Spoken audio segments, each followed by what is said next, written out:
Hi everyone! In this video ay isi-share ko sa inyo kung paano natin mapapanatiling malinis ang tubig ng ating aquarium.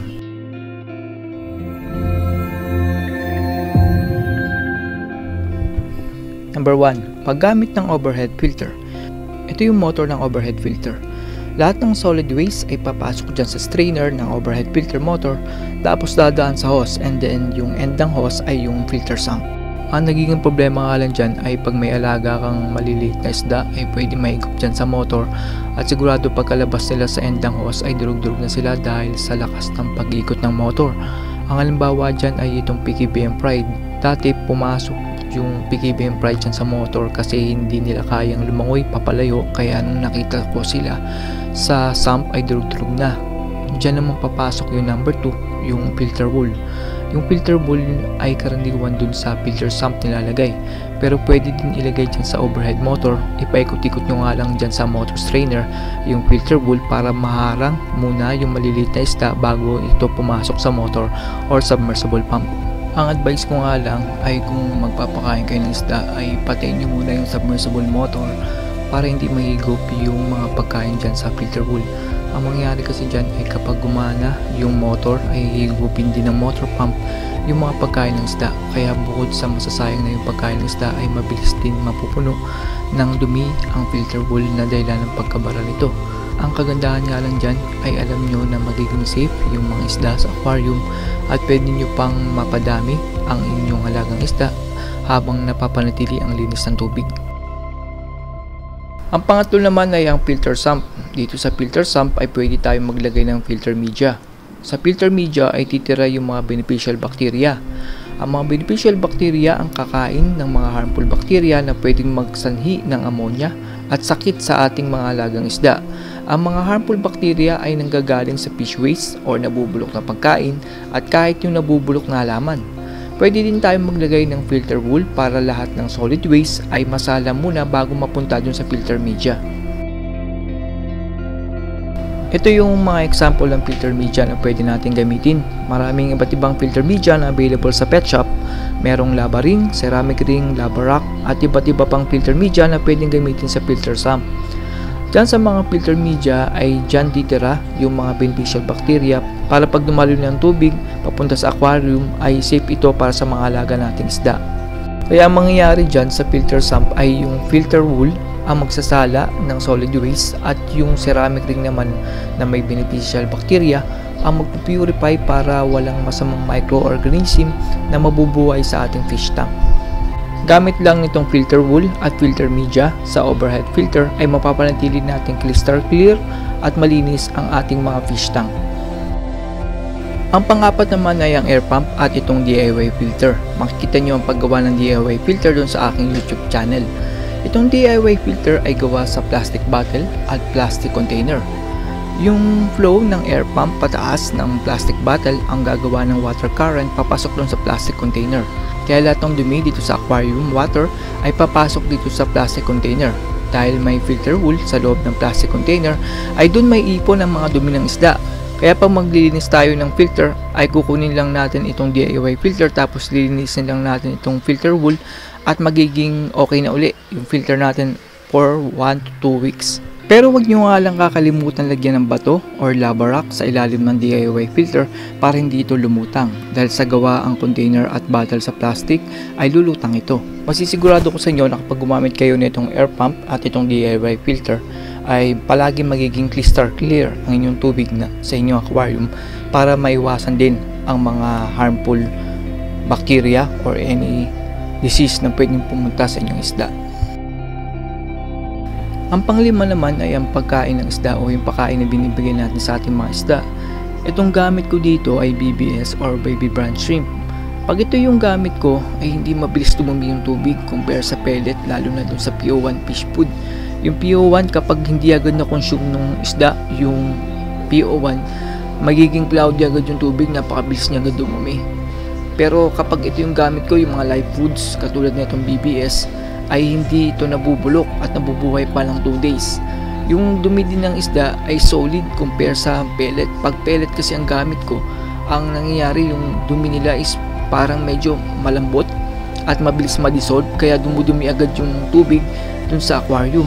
Maraming iba't ibang klase ng live foods. Pwede yung kitikiti, tubipex, magna dapnya at iba pa.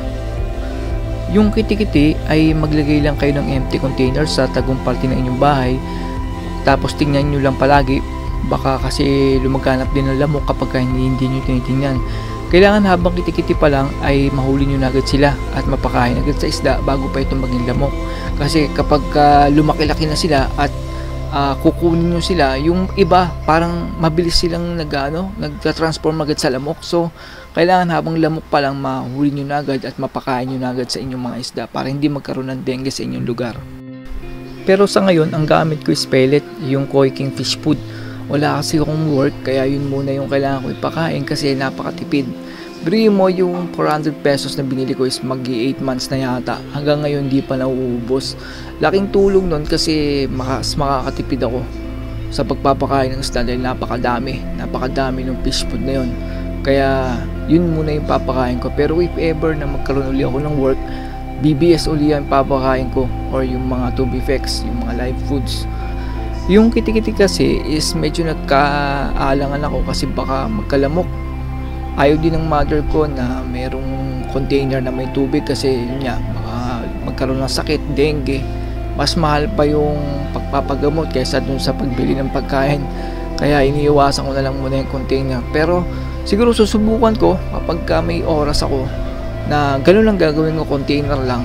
Pero titingnan ko lang talaga palagi kasi mahirap na yung mga kitikiti is maging lamok agad. Hindi mo agad mapapansin minsan na naging lamok na sila. So iiwasan ko muna siguro yung mga kitikiti ngayon.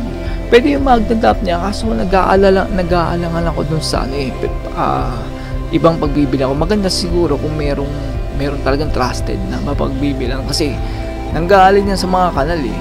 So hindi naman sa pero kailangan yung makukuha natin is yung na cultured na eh. Kasi kung yung kahango lang sa kanal tapos ipapakain mo sa isda, posible magkaroon ng disease yung isda eh. Hindi naman sa pero syempre galing sa kanal yun, may mga iba't ibang organism dun.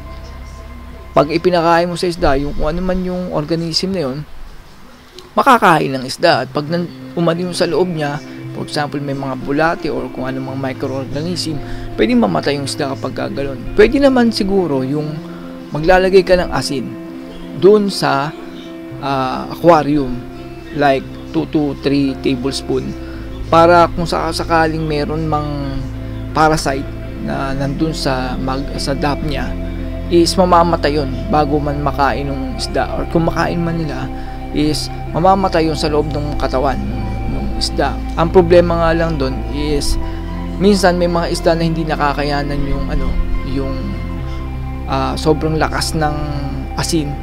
Salinity yata ang tawag doon. Ang nangyayari, pati sila namamatay. Kaya hindi iwasan ko na rin maglagay ng sobrang asin doon sa aquarium. So maglalagay man ako konti-konti lang after 1 month nga lang. After 1 month kasi ang mga isda hindi naman sila salt water. Mga mga fresh water. And lastly, ang pang-anim ay ang water change. Kung may filter kayo, ay pwede kayong mag-water change after 4 to 5 days ng 30% water. Pero kung konti ang isda nyo sa aquarium, ay kahit 1 week ay pwede kayong hindi mag-water change. Pero kung isa lang ang isda nyo sa aquarium, ay kahit 1 month ay pwede kayong hindi mag-water change.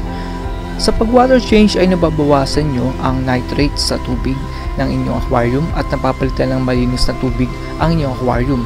Ang nitrate kasi ay galing na sa mga beneficial bacteria. Kapag tumaay yung isda, tapos kinain ng beneficial bacteria, yung dumi ng isda, kinukonvert nila yung into a nitrate. Tapos yung nitrate, yun yung i-consume ng mga halaman. Tapos yung halaman naman is magre-release ng oxygen.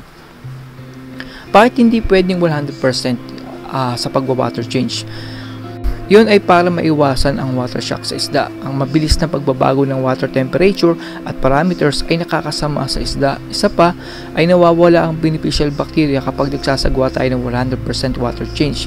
Yung kasing tubig natin na nasa poso or nandun sa may gripo ay may chlorine din. So kailangan natin ilagay muna yun sa isang container, tapos bigyan natin ng 3 to 4 days hanggang sa makaalis yung chlorine, saka lang natin pwedeng ilagay. Tapos kailangan din natin i-cycle yun para yung bagong tubig na nilagay natin is meron ng beneficial bacteria. Yun ay kung gagawa tayo ng 100% water change. Pero kung 30% lang naman is kahit yung tubig lang na in-stock natin from 3 to 4 days, yung 30% na yun yung ilalagay natin doon sa tinanggal natin yung 30% doon sa tubig ng ating aquarium. Tapos sa paggagawa lang ng galon, 3 to 4 days water change is mapapanatili natin na malinis yung tubig ng ating aquarium. That's all everyone. Gusto ko lang magpasalamat sa mga nag-comment sa last na video ko. Thank you very much. Relion Sold Raven 7992, Bike Tayo 755, Cairo Aguilar 2173, Rides Coto PH, Email Day, John Mark Bilarde 9955. Thank you very much for watching. This is Chuck and you're watching Biker Drone.